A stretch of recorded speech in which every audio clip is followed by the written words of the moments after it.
자, 오늘 말씀은 마가복음 9장 38절에서 50절까지의 말씀입니다. 마가복음 9장 38절에서 50절까지의 말씀, 저와 여러분이 한 절씩 교독하도록 하겠습니다. 제가 먼저 읽을게요. 38절입니다. 요한이 예수께 여짜오되, 선생님, 우리를 따르지 않는 어떤 자가 주의 이름으로 귀신을 내쫓는 것을 우리가 보고 우리를 따르지 아니함으로 금하였나이다. 예수께서 이르시되, 금하지 말라. 내 이름을 의탁하여 능한 일을 행하고 즉시로 나를 비방할 자가 없느니라. 우리를 반대하지 않는 자는 우리를 위하는 자니라. 누구든지 너희가 그리스도에게 속한 자라 하여 물 한 그릇이라도 주면 내가 진실로 너희에게 이르노니 그가 결코 상을 잃지 않으리라. 또 누구든지 나를 믿는 이 작은 자들 중 하나라도 실족하게 하면 차라리 연자 맷돌이 그 목에 매어 바다에 던지는 것이 나으리라. 만일 네 손이 너를 범죄하려 하거든 띠어버리라. 장애인으로 영생에 들어가는 것이 두 손을 가지고 지옥 곧 꺼지지 않는 불에 들어가는 것보다 나으리라. 만일 네 발이 너를 범죄하게 하거든 찍어버리라. 다리 저는 자로 영생에 들어가는 것이 두 발을 가지고 지옥에 던져지는 것보다 나으니라. 만일 내 눈이 너를 범죄하게 하거든 빼버리라. 한 눈으로 하나님의 나라에 들어가는 것이 두 눈을 가지고 지옥에 던져지는 것보다 나으리라. 거기에서는 구더기도 죽지 않고 불도 꺼지지 아니하느니라. 사람마다 불로써 소금 치듯 함을 받으리라. 소금은 좋은 것이로되 만일 소금이 그 맛을 잃으면 무엇으로 이를 짜게 하리요. 너희 속에 소금을 두고 서로 화목하라 하시니라. 아멘. 제자들이 제자 공동체에 들지 않은 어떤 누군가가 주의 이름으로, 예수님 이름으로 축기를 한다. 귀신을 쫓아내고 있다. 그래서 우리가 그러지 말라 금했다 라고 자랑스럽게 요한이 얘기를 합니다. 예수님께 일종의 고자질 같은 걸 하는 거죠. 그러면은 내심 이랬을 것 같습니다. 칭찬을 해주시고 참 잘했다. 어디서 그런 사이비들이 얘기하실 줄 기대하고 고자질을 했는데 예수님께서 그러지 말라 하십니다. 그 이후에 예수님께서 제자들에게 말씀하신 내용이 나오죠. 믿는 누군가를 실족하게 할 수 있음을 주의하라는 그런 말씀을, 비유를 들어서 오늘 본문에서 하고 있습니다. 그러한 행동들을 할 바에야 차라리 너에게 귀중한 것들, 그것을 포기하더라도, 오늘 본문에서는 굉장히 좀 리얼하게 손, 발, 눈 이런 것들을 다 찍어버리더라도 우리가 꼭 갈구해야 될 것이 바로 영생이다 라는 말씀이 오늘 본문의 주대한 내용이 되겠습니다. 38절에 보니까 요한이 예수님께 우리를 따르지 않는 어떤 자에 대해서 얘기를 하는 내용이 나오죠. 그 얘기는 앞서 말씀드렸다시피 우리에게 속하지 않은 누군가가, 듣도 보도 못한 누군가가 예수의 이름을 들어서 들먹이면서 귀신을 내쫓고 있다라는 것을 예수님께 보고하는 내용입니다. 요즘도 이단들이 이런 행동들을 많이 하죠. 예수님의 이름을 팔아서, 혹은 자기가 제 이름 예수다, 내가 예수다 이래서 귀신 쫓는 일들을 많이 합니다. 대부분 사람들이 막 센 척하더라도 자기 눈앞에서 막 귀신이 나가고 이러면은 그 행동을 한 사람을, 그 대상을 경외하기 마련이거든요. 그래서 이단들은 주로 이런 방법들을 많이 사용을 하고 있습니다. 그러면 이 요한이 누군가가 이런 일을 하고 있다라고 했던 사람이 지금 현 시대에 적용해서 이단이었던 걸까요? 뭘 가지고 판단을 하죠? 이 판단은 저희가 할 필요 없이 예수님께서 그냥 39절에 말씀을 합니다. 그 사람의 행동을 금하지 말라. 왜 금하지 말라는지 뒤에 설명이 나옵니다만은 우리는 거기까지 깊이 들어가지 않더라도 예수님께서 하지 말라면 안 하면 되는 겁니다. 왜요? 토달기 시작하고 의문의 꼬리를 물고 가다 보면은 이상한 미혹에 또 빠질 수가 있거든요. 39절에 예수님께서 이렇게 말하지 않고 그냥 금하지 말라고 하십니다. 내 이름으로 귀신을 쫓는 행위를 금하지 말라. 잘못됐다면 분명히 잘했다 칭찬하시고 또 그 이유들을 설명해 주셨겠죠.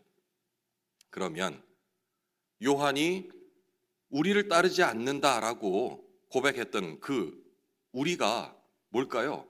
그냥 우리가 생각 없이 읽으면은 예수님을 따르지 않고 예수님 가르친 대로 행하는 게 아니고 자기 멋대로 한다라고 생각할 수 있는데 예수님께 금하지 말라 했으니까 그건 아니라는 얘기예요. 그럼 그 우리가 누구인가? 라는 부분에 우리가 시선을 맞춰본다면 요한이 말하는 이 보고의 심중에는 좀 극단적으로 얘기하자면 불순한 의도가 들어있다라고 추측을 할 수 있습니다. 여기서 말하는 우리는 예수님이랑 상관없어요. 그냥 쉽게 얘기해서 정식 코스도 밟지도 않고 말이야. 우리처럼 예수님께 직접 그 능력을 받은 것도 아니고 더 요즘식으로 얘기하냐면 멤버십도 없이 어디서 우리처럼 비슷한 흉내를 내고 다닌다. 그러니까 우리가 자신들이 속해 있는 제자의 무리에 속해 있지 않다. 이런 의도가 깔려 있는 거죠. 요한의 말을 들은 예수님은 그렇게 파벌 나누지 마라. 파벌이라는 단어는 쓰지 않았습니다만은 그렇게 정리를 하시죠. 예수님을 반대하지 않는 사람은 논리가 여기 나옵니다. 반대하지 않는 사람은 다시 말해 곧 예수님을 위하는 사람이다라는 그런 귀납법적 결론을 예수님께서 내려주시는 겁니다. 곧 그것이 바로 우리 편이다라는 말씀을 39절과 49절을 거쳐서 하시는 거죠. 늘 그렇듯이 이 대목에서 제가 또 궁금한 개인적으로 생각이 드는 거예요. 38절 시작하자마자 요한이 예수님을 뭐라고 호칭을 합니까? 38절에 선생님, 예수님을 선생님 이렇게 얘기를 해요. 우리도 쓰잖아요. 먼저 나신 분이란 선생님이라는 것도 있고 가르침을 가르치는 티처, 그 선생이라는 의미로도 우리가 예수님 그렇게 얘기하기도 하는데 저는 약간 오늘 본문에서는 요한이 선생님이라 부르는 부분이 좀 개인적으로 좀 거슬리더라고요. 선생님? 그리스도도 아니고 선생님? 앞선 9장 17절에 제가 잠깐 읽어볼게요. 이렇게 기록이 되어 있습니다. 이거는 무리 중에서 무리라는 것은 그 제자의 무리가 아니고 그냥 따라오던 일반인들도 포함된 무리를 얘기합니다. 무리 중에 하나가 대답하되 선생님 말 못하게 귀신 들린 내 아들을 선생님께 데려왔나이다. 여기도 선생님이 나오죠. 이것과 비슷한 의미로 선생님이라 부르는 거예요. 그냥 깊은 관계를 갖고 있는 게 아니고 와 병도 고쳐주고 뭐도 한다 하니까 뭐라고 호칭할 수도 없어요. 그들은 예수를 알지 못하기 때문에 그래서 그냥 일반적으로 부르는 호칭인 선생님이라고 부르고 있는 것이죠. 그런데 오늘 본문에 잘 안다고 하는 요한이 예수님을 선생님이라고 부르는 이 대목이 저한테는 조금 요한이 정확하게 예수님의 존재에 대한 인식을 하고 있지 못한 것 같은데라는 생각을 가지고 있다는 생각이 들었습니다. 오늘 본문은 아닙니다만은 10장 넘어가면은 요한이 제가 추측하는 마음을 갖고 있었음이 분명해지는 내용이 나와요. 오늘 본문 내용은 아니니까 자세히는 말씀 안 드리고 잠시 이따가 한번 읽어드릴 텐데 여러분이 판단해 보십시오. 보통 이제 호칭이 얼마나 중요하냐? 뭐 오늘 본문상의 중요한 흐름은 아닙니다만은 장로님은 우리 권사님 부르실 적에 어떻게 호칭을 하시는지 모르겠습니다. 목사님은 어제 저녁 예배 때 우리 사모님 성을 부르면서 유소희 자매라고 이렇게 해서 부르시던데 집사람, 뭐 아내, 처 혹은 뭐 되게 편하게 부르는 사람들은 마누라 예전에 이런 얘기들도 많이 했고요. 근데 이 호칭에 따라서 상대방이 나를 어떻게 생각하고 있는지가 대부분 드러납니다. 그래도 그 지성인들의 집단이라는 그 교수들 모임에도 보면은요, 미묘한 호칭을 가지고 상대방을 서열을 매기는 이런 것들이 있어요. 전임 교수라고 그러죠. 연구실 따로 있고 거기서 고정 월급을 받는 강의 수와 상관없이 그 외에 자기 강의한 만큼의 수당을 받아가는, 일반으로 말하면 뭐 계약직 뭐 이런 개념이 됩니다. 요즘은 이런 그 예전엔 시간 강사라 불렀고 지금은 외래 교수라고 부르고 있는 이런 사람들을 교수 사이에서는 교수라고 호칭을 안 해요. 선생님, 쌤, 조교도 선생님이라 불러요. 제가 조교면은 김쌤 이렇게 부르거든요. 근데 외래 교수, 시간 강사들 부를 적에도 그들은 쌤, 정훈 선생 이런 식으로. 이렇게 제가 부연 설명 드리니까 벌써 그 선생이라는 게 존중의 의미를 담고 있지 않다라는 의미를 갖고 있죠. 이렇게 제가 왜 호칭에 민감했는지 이유를 좀 아시겠죠. 요한이 예수님을 그냥 일반인들 부르는 것처럼 선생님, 누가 예수의 이름으로 우리한테 속하지도 않은데 멤버십도 없는 사람이 막 그런 짓을 하고 다니길래 제가 혼쭐을 냈습니다. 못하게 막았습니다. 라고 얘기하는 거기 안에는 권위의식과 특권의식, 그리고 예수님께서 금하신 모든 좋지 않은 마음들을 품고 있다라는, 저는 선생님이라고 호칭해서 그런 것들을 막 느꼈어요. 제가 좀 예민했나요? 10장 아까 말씀드렸던 그 부분을 잠깐 제가 읽어드릴게요. 한번 들어보십시오. 10장 35절에서 41절까지 말씀입니다. 뭐 한번 찾아보셔도 좋고, 35절 세베대의 아들 야고보와 요한이 주께 나와 여짜오되 선생님이여 무엇이든지 우리가 구하는 바를 우리에게 하여 주시기를 원하옵나이다. 이르시되 너희에게 무엇을 하여 주기를 원하느냐? 여짜오되 주의 영광 중에서 우리를 하나는 주의 우편에 하나는 좌편에 앉게 하소서. 예수께서 이르시되 너희는 너희가 구하는 것을 알지 못하는도다. 내가 마시는 잔을 너희가 마실 수 있으며 내가 받는 침례를 너희가 받을 수 있느냐? 그들이 말하되 할 수 있나이다. 예수께서 이르시되 너희는 내가 마시는 잔을 마시며 내가 받는 침례를 받으려니와 내 좌우편에 앉는 것은 내가 줄 것이 아니라 누구를 위하여 준비되었든지 그들이 얻을 것이라. 열 제자가 듣고 야고보와 요한에 대하여 화를 내거늘. 다른 열 제자가 이 두 제자의 행위 자체를 보고서 저처럼 읽었던 겁니다. 지금 뭘 얘기합니까? 그 앞서서 예수님을 뭐라고 호칭하죠? 선생님이라고 호칭합니다. 참 우리가 제자로서 스승님을 부를 때, 선생님 할 적에는 코끝이 찡할 정도의 감사의 마음이 듭니다. 스승이라 부르고 선생님이라 부를 적에는. 근데 이 최소한 오늘 본문에서 요한은 제가 볼 적에는 아니에요. 왜? 10장에도 나오잖아요. 선생님이라 부르고서 뭘 얘기합니까? 우편에 좌편에 이러고, 이제 왕국, 예수님의 왕국이, 하나님의 왕국이 완성이 되면은 우리가 어떤 자리를 한 자리에 해먹을지 뭘 주실랍니까? 예수님한테 딜을 해요. 열심히 우리가 제자의 길을 걷고 충신으로 따르고 있는데 나중에 어떤 한 자를 주시겠습니까? 이 마음을 가지고 부르는 호칭이 바로 선생님이었다는 겁니다. 우리가 지금은 그럽니다. 앞서 잠깐 말씀드렸다시피 여성 인권 증진을 위해서 뭐 이런 여러 가지 호칭을 부른다면, 뭐 집사람 부르면은 왜 아내를 집에만 있는 사람으로 그걸 하느냐 해서 딴지를 거는 사람들도 있어요. 저는 그 단어 자체에 그렇게 민감하고자 하는 내용은 아니고요. 하지만 내가 누군가를 부를 적에 그 호칭으로 인하여서 내 마음, 내가 상대방을 생각하는 그 마음이 그에게 전달될 수 있다라는 부분들을 생각을 해야 합니다. 우리가 사랑을 가지고 형제님, 자매님 부를 적에는 정말 가슴이 뭉클해집니다. 어제 저녁에 유소희 자매 그러는데 이쪽에 방송실에 앉아서 저 혼자서 코끝이 찡해지더라고요. 아내를, 물론 우리 공동체 내에서는 자기 아내를 칭할 적에 이렇게 무슨 자매라고 얘기합니다. 이 배경이 없는 사람들은 뭐 이상한데 뭐 자기 마누라를 자매라고 부르지라고 이상할 수 있겠습니다만은, 우리가 성경 안에 그 의미를 가지고서 부르고 있다라는 내용을 알게 될 적에는 정말 가슴 찡하거든요. 장로, 목사, 그 다음에 권사, 안수집사 이런 걸 떠나서 형제라고 부를 때 얼마나 가슴 뭉클합니까? 근데 그러지 않고 나보다 나이 어리니까, 아니면 뭐라 호칭하기 좀 뭐해, 그런 의미로 깔보듯이 형제, 자매야,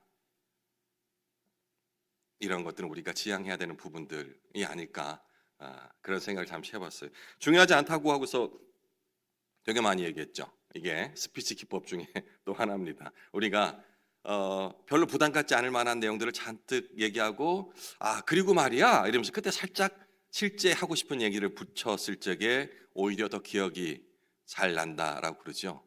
제가 하고 싶은 얘기는 중요하지 않다고서 여러분께 지금 말씀을 드렸어요. 예수님은 이런 요한에게 예수님을 위하는 모두 다른 편이 아니고 우리 편이라고 얘기를 합니다. 그리고 그리스도께 속한 자들은 결국 서로 섬길 수밖에 없다라는 내용을 비유를 들어 말씀하시는데, 41절과 42절의 말씀으로 비유를 하십니다. 41절 제가 읽겠습니다. 누구든지 너희가 그리스도에게 속한 자라 하여 물 한 그릇이라도 주면 내가 진실로 너희에게 이르노니 그가 결코 상을 잃지 않으리라. 42절, 또 누구든지 나를 믿는 이 작은 자들 중에 하나라도 실족하게 하면 차라리 연자 맷돌이 그 목에 매여 바다에 던져지는 것이 나으리라. 무시무시한 얘기죠. 연자 맷돌, 아마 여기 계신 분들은 맷돌을 사용해 보신 경험이 있으신 우리 어르신들도 계십니다. 저는 구경만 했는데 직접 사용은 안 해봤는데요. 무지하게 무겁잖아요. 콩을 갈아야 하니까. 근데 이 맷돌을 목에다 달고서 바다에 던져 지우는 것이 차라리 낫다라고 얘기를 합니다. 저는 그 단순한 비유인 줄 알았어요. 그 주일학교, 지금 초등학교라고 그러죠. 중등부 계셨던 그 전사님께서 이런 말씀을 자꾸 하는데, 저는 그 당시 그렇게 언어에 좀 민감한 편이라서 목사님 왜 저렇게, 전사님 왜 이렇게 과격한 표현을 쓰지? 목에다가 맷돌을 달고서 바다에 던지는다, 그냥 비유인 줄 알았거든요. 과격한 비유. 근데 그 당시 예수님 당시에 형벌 중에 하나였답니다. 그러니까 이 목에 연자 맷돌을 달아서 바다에 빠뜨리는 것은 나중에 가족들이 시신조차도 못 찾게 하기 위해서, 왜 무거운 걸 달아놨으니까 절대 안 떠오를 거잖아요. 이게 굉장히 잔인한 그런 처형법, 실제 처형법 중에 하나였다는 거죠. 예수님께서는 그리스도를, 본인을 섬기는 자들이 이렇게 파벌을 짓고서 가족끼리 싸우고 반목하고 넘어뜨리고 분열을 일으키는 이런 행동을 한다면 절대로 이렇게 가장 잔혹한 처형법인 이거를 당할 정도로 나쁜 것이다라고 비유를 들기 위해서 그 당시에 있었던 처형법을 말씀을 해 주신 거죠. 자, 이 부분을 가족에게만 적용할까요? 우리 신약 시대를 살고 있는 우리들은 더 확장해서 적용할 수 있겠죠. 그리고 우리들이 바로 그 무리에 속하지 못했던 이방인이라는 생각을 가져본다면, 예수님께서 그 제자들에게 하셨던 이 말씀으로 인하여서 이방 땅에 복음이 전하여지게 된 계기가 된 것입니다.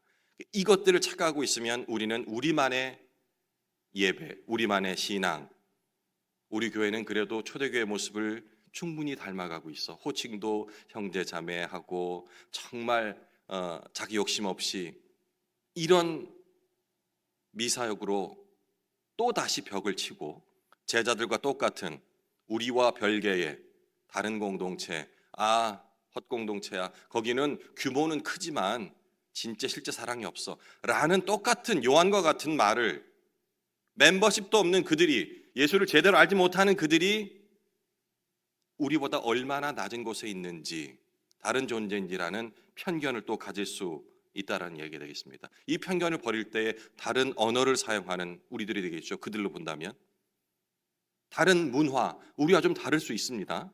그죠? 여기서 오래 생활하신 분들은 당장 조금만 그 다른 신앙 색깔을 갖고 있다면 영 얕은 것 같은데, 이런 식으로 오류들을 범하거든요. 절대 그러면 안 된다는 겁니다. 우리가 남의 신앙을 판단할 수 있을 만한 능력도 안 되고 실제로 그런 능력은 저에게 주어지지 않습니다. 그죠? 우리가 감히 누가 누굴 보고 저 자매는 보니까 새벽마다 나오는 거 보니까 정말 신앙이 깊은 것 같아. 물론 깊겠죠. 하지만 우리가 판단하는 것이 아닙니다. 그죠? 이런 오류들을 범하지 말라는 것을 오늘 본문을 통해서 예수님은 제자들에게 얘기를 하고 있는 것입니다. 이제 43절부터 해서 48절까지는 더 섬뜩한 얘기들로 직설적으로 예수님께서 지적을 하십니다. 47절에 43절부터는 내 손이 형제를 아프게 하면 찍어버리고 내 발이 형제 자매를 나쁜 곳으로 인도하면 또 찍어버리고 내 눈에 형제 자매의 잘못이 보인다면 차라리 눈을 뽑아버리는 것이 낫다라고 이렇게 직설적으로 말씀하고 계십니다. 눈 하나 있으니까 하나 정도는 뽑아도 되고 손 두 개니까 손 하나 찍어버리고 발도 두 개니까 이런 중요하지 않으니까 중요한 것을 위해서 중요하지 않은 것은 좀 버려도 된다라는 의미가 아니고 그만큼 우리가 갈구하는 그 영생이라는 것이 그 모든 것을 포기하더라도 비유는 손과 발과 눈을 들었지만 사실 이거 다 빼면은 우리가 정상적인 육체 생활을 할 수가 없잖아요. 그러니까 그런 것들을 포기하고라서라도 우리가 간구할 만한 것임을 영생이 그것을 말씀하고 계시는 겁니다. 근데 우리가 저도 어렸을 때 그랬고 근데 이 말이 틀린 말은 아니지만 절반밖에 안 되는 우리가 흔히 하는 말 중에 예수를 믿기만 하면 다른 거 필요 없고 뭐 어떤 구원의 행위로서 이루어지는 것이 아니고 믿기만 하면 우리에게 구원이 허락된다. 이 말은 맞죠, 그죠? 맞는데 적용을 자꾸 우리식으로 해버리니까 구원이 너무 쉽게 싼 값에 우리에 들어와 있다는 인식을 자신도 모르게 갖게 되는 겁니다. 그래서 뭔가 쉽게 얻으면 소중한 줄 모르죠. 입술로는 우리가 구원받았음에 우리가 찬양을 드리고 날 구원하신 예수님을 이렇게 찬양을 했습니다마는 그 구원이 너무나도 값싸게 우리에게 인식이 오랫동안 되어 있다면 어떤 부작용이 나냐면요, 죄를 끊어내라고 했는데 너무 쉽게 얻었으니까 죄를 못 끊어내요. 우리가 죄라 그러면은 뭐 사람을 죽이고 이런 거 말씀하시는 게 아니라는 걸 알죠, 그죠?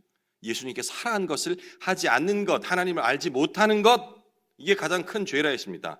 세상에서 제일 무식한 것이 우매한 자라고 성경에서 우매한 자라는 것은 덧셈 뺄셈 곱셈 역사를 잘 모르는 사람들을 우매하다는 것이 아니고 하나님을 알지 못하는 사람, 제대로 알지 못하는 사람, 예수님을 믿는다, 제자라고 따른다 하면서 그분이 무슨 일을 하라고 했는지를 잊어버리고 가는 것.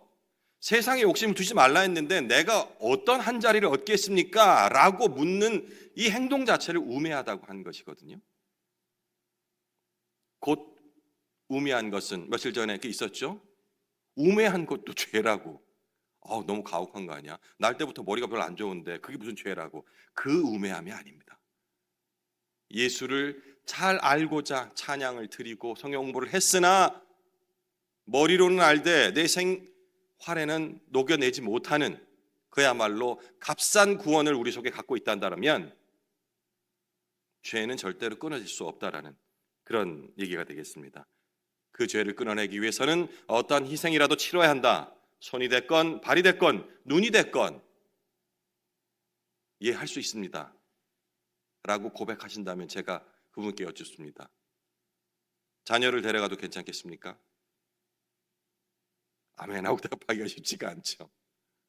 내 사랑하는 아내를 오늘 저녁 주님 곁으로 데려간다면 기쁜 마음으로 할렐루야, 쉽지 않죠. 저에게도 먼저 질문을 해봤는데 아멘 못하겠더라고요. 아니 꼭 그렇게까지 하셔야겠습니까? 라는 생각이 먼저 드는데, 하지만 삶은 그럼에도 불구하고 그렇게 하려고 노력하는 그 과정을 통해서 우리가 성화되고 성숙될 수 있다는 사실을 알기에 그래도 혀 꽉 깨물고 순종하겠습니다. 가라면 가고 서라면 서겠습니다. 말씀하십시오 라고 고백을 할 수가 있어야 됩니다. 마지막 49절과 50절에 소금 비유를 잠깐 드시죠. 이 소금 비유는 신학적인 배경을 가지고 설명을 학자들이 하는 내용을 읽어보면 많이 복잡합니다. 제사에서 제사에 사용된 제물에 소금을 뿌리는 것을 비유를 하신 것이다 라고 학자들 이렇게 얘기를 해요. 쉽게 얘기하자면은 우리가 세상의 소금으로 부름을 받았는데 그 제사와 관련해서 생각한다면 이 소금은 하나님과 그리고 또 인간의 그런 화목을 이루는 중간 매개체로서 제사 때 사용된다라는 것이 이제 저는 학자들의 그 설명입니다. 근데 우리가 흔히 알고 있기로는 소금의 그 역할적인 특징을 가지고 보통 설명을 하죠. 소금은 어떤 역할을 갖고 있습니까? 물체를 부패하지 않게 하는 그런 역할들을 갖고 있다라고 보통 얘기를 하죠. 그래서 우리가 세상 속에 세상이 썩어지지 않게 하는 용도로 우리가 세상에 소금으로 부름받았다. 신학적인 배경으로 설명을 하든 아니면 우리가 흔히 알 수 있는 소금의 그런 역할적인 특성을 가지고 이해를 하든 어찌됐건 소금이 그 역할을 잃게 되면은 어떻게 소금이라 할 수 있겠느냐라는 비유를 예수님께서 제자들에게 드시죠. 화목의 도구로 세상을 썩지 않게 하는 그런 도구로 사용이 된다라는 얘기가 되겠죠. 자, 그럼 오늘 본문을 가지고 우리에게 한번 적용해 봅시다. 성경을 압축을 해서 한 단어로 요약하면 무엇입니까? 이런 얘기들 많이 합니다. 사랑이라는 얘기를 하죠. 근데 이 사랑이라는 것이 형제 자매 간에도 같은 지체 안에도 말은 쉽게 할 수 있는데 사랑하기가 쉽지가 않아요. 알잖아요. 그죠? 아시잖아요. 말은 그렇게 하지만 입가에 미소는 짓고 있지만 속마음속으로는 참 저 형제가 좀 철이 들었으면 좋겠는데 어쩜 저렇게 철딱서니 없이 그래서 주님께 간절한 마음으로 기도를 합니다. 사랑은요, 제가 볼 때는 그냥 저절로 되는 게 아닌 것 같아요.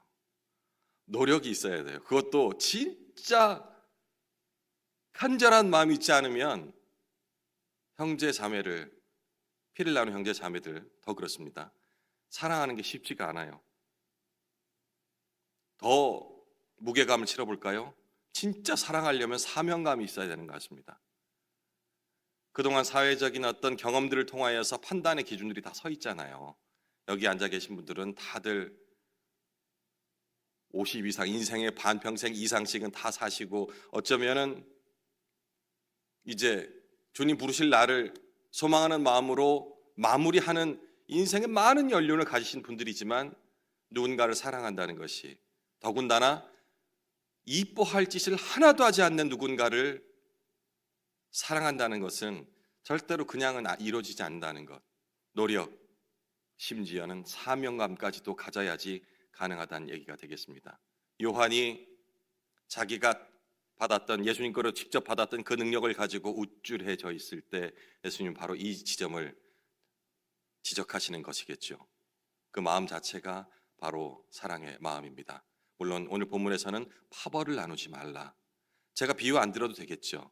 우리 많지 않은 인원의 우리 남산 공동체 이 내에서도 저는 잘 모르겠습니다. 어떤 파벌이 있는지 없는지 모르겠습니다만은 만약에 그런 모습, 내가 아니고 저쪽에 누가 자꾸 파벌을 짓는 것 같아 이런 생각이 든다면 내가 잘못된 것입니다. 내가 친한 사람들끼리 내 말을 잘 들어주는 사람과 함께 끼리끼리 어울려 다니고 있지 않은지, 그렇다면 예수님께서 요한에게 얘기를 했듯이 똑같은 말씀으로 차라리 그런 마음 가질 거면은 네 손과 발과 눈을 찍어버리라. 그것을 희생하고라도 우리가 간구해야 할 영생이 바로 가장 중요한 것이니라 라고 말씀을 하고 계시라 생각합니다. 이 말씀 준비하면서 얼마나 찔리던지요. 저는 정말로 끼리끼리 어울리진 않는다라고서 스스로 합리화는 했지만은 아무데도 어울리지 않는다. 중립을 지킨다. 이 비겁함이거든요. 근데 예수님은 더 적극적으로 안으로 사명감을 가지고 세상 속으로 들어가라 하십니다. 세상 속에 들어가기 위해 우리는 그 전에 공동체 안에서 먼저 그 안으로 들어가고 작은 자를 섬길 수 있는 마음들을 훈련을 마쳐야지 가능하리라 생각합니다. 이 아침 우리 주님께서 주신 이 말씀을 가지고 개인적으로 남은 시간을 묵상하시도록 하겠습니다.